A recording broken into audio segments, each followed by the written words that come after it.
While Australia navigated the global financial crisis relatively unscathed, the GFC did expose a massive savings imbalance in our economy. As a nation, we're overweight shares and underweight fixed income products like bonds and bank deposits. And that means local banks have to borrow heavily from international markets. Challenger is one of the companies trying to sell fixed income investments to a nation addicted to equities. I spoke to Challenger's chief, Dominic Stevens, earlier this week. Well, Dominic Stevens, Challenger's business is mostly annuities for people who have retired. How do you actually go about funding that without taking too much risk? Because actually you have to lock in a certain income for a period of time, don't you? Yes, that's correct. So a retiree comes to us to buy an annuity, and we take those funds and we invest in effectively stable fixed income and really long-term lease streams to government properties for the longer-term cash flows. And so we then have a whole bunch of cash flows to back those annuity guarantees. And in addition, we hold a significant amount of capital, in excess of $1 billion, to actually support the needs of that. We're actually regulated by APRA as well. We're regulated by S&P because we're rated by them as well. So there's quite a process that goes to make sure that they're solid guarantees to the market. And how do you make money? Do you take a fee out of that? Well, we don't charge fees. What we do is we earn a spread on the portfolio. So effectively, hopefully what we're earning on our assets are in excess of what we're paying on our obligations. And we also have capital support that if the mark-to-market can change. You're finding an increase in demand now for annuities? Yes, a significant increase in demand. If I look back to 2009, we probably sold close to $500 million. In 2010, $1 billion. 2011, probably circa $1.5 billion. So that's been a significant increase in a time where really financial products actually have probably had a more stagnant period. So what's driving that? Is it a sort of a flight from the risks of the share market? People, in effect, going back to what used to be defined benefit superannuation?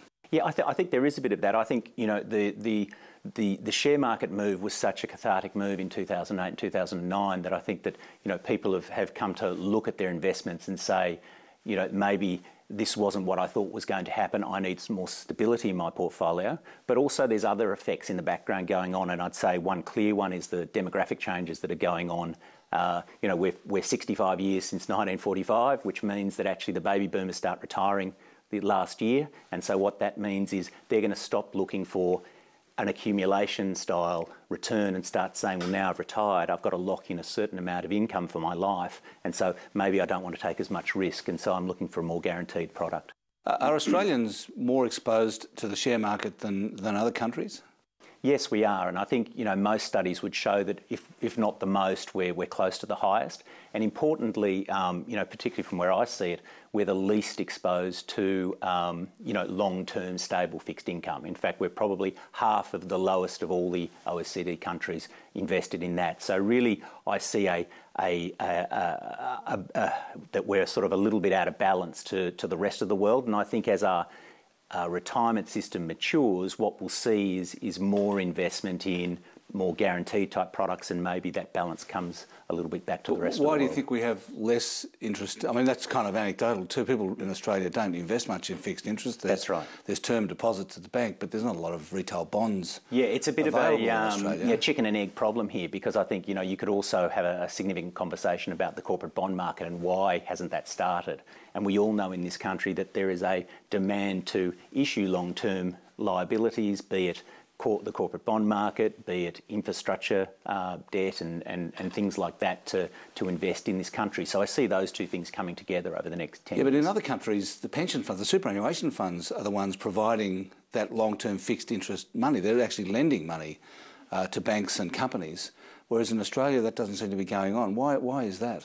Well, it's a really good point, because when companies in Australia want to borrow longer than 5 years, a lot of them would go to the US pension fund market to borrow that money. Now, we've got a significant pension fund market in Australia, and we can't seem to get that market started. I tend to think that the changes of the last couple of years, and also the demographic changes and the look towards less riskier product, will mean that over the next 5 or 10 years, we've got the greatest chance of getting that market started. So we do have a significant corporate bond market in Australia. We have a significant annuity market in Australia, and pension funds that do look to buy those assets. Because another consequence of that, what you're talking about, is the fact that our banks have to source a very large proportion of their funds from overseas wholesale markets. which makes them more exposed to global trends like the global financial crisis. So if we had, over the next 10 years, if we rebalance that system a bit, what we'd have is a whole lot more demand for long-term fixed income product that could maybe buy long-term bank debt, which then makes the banks safer, that could buy long-term corporate bonds that allows our corporations to borrow, infrastructure bonds that allow infrastructure to borrow. So it means that we balance up this thing in the economy where instead of a lot of our economy being funded by the banking system, which actually is doing a lot of what you would call liquidity transformation, in other words, borrowing short through the bank bill market and lending long. The overseas bank bill market too, for that matter. Exactly right, the overseas bank bill. So the less we do of that, the safer the country becomes, and the less we actually are exposed to things like the GFC, which how that transmitted to Australia, a lot of it was through the liquidity issues around our banking system. I'm interested in getting you to speculate as to why that happened. What is the culture in Australia that led to everyone investing in shares rather than long-term fixed interest? Yeah, well, I think there's a whole lot of things sort of like to do with that, but I think that there were tax changes around sort of like equity imputation and that sort of like have favoured equities. So the tax system favours equities against fixed income. Yeah. You've had, through the 80s and 90s, a share bull market, and you've had privatisations of companies and demutualisations, which means people have had a good experience with that. And so I think we've seen a tremendous sort of growth in the whole equity side. I think 2007 to 2010 has sort of meant that people have seen now it's not just all about the return, there is a risk piece to this. In fact, they found that they were overweight equities, in general. Australia was overweight I think most equities. people would suggest that was the case. And as such, I think now we're going to get, probably the next 10 years, people will be more balanced in their approach to that. And I think that can help not only fix retirees' asset allocations, it can also help fix our financial system and the issues around liquidity risk management. Just back to your business, it's an unusual situation where you're the kind of the main provider of annuity income to retirees. How come you haven't been taken over?